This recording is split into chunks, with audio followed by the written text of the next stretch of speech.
Hey everybody, it's Ryan, and I'm going to give you an overview of this Terrarium light fixture that was provided to me. This company reached out to me and said, Ryan, it's kind of hard to explain with a picture.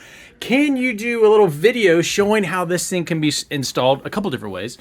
And the old illumination of it. And so this was provided to me, but in no way whatsoever will affect my review. So let me share with you a honest, keeping it real overview. So this is a terrarium. Now the terrarium itself comes with like its own light fixtures. You can see there's one there and there's one there. But you might say, I don't really like kind of the stock setup, or your might not come with it at all.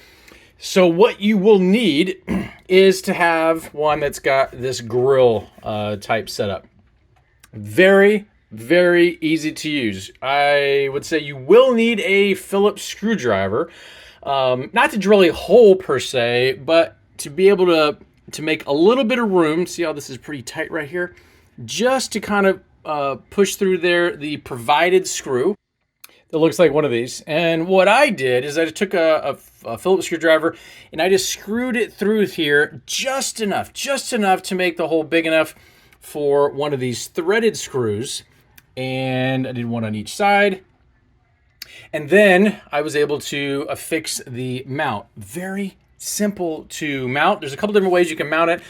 If you just have like this setup wouldn't work for this fixture mounting on top, but you can mount it on top and have it face down into the actual terrarium. But as you can see here with this setup, there's these big, plastic pieces. And so this would be blocked as far as the light's concerned. So this one has also a undermount, which is looks like this. So underneath, you can see how this light fixture is set up. This is just a fluorescent tube light that can be unscrewed, and just has two pins on either side and can be taken out. It has a power cord here that also has a inline switch.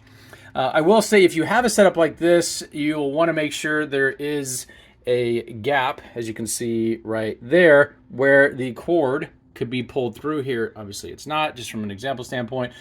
Just if you wanted to have the top grate, if you will, be nice and flush, and so just be mindful of that. Or you can kind of cut in your own, if depending on what you have set up.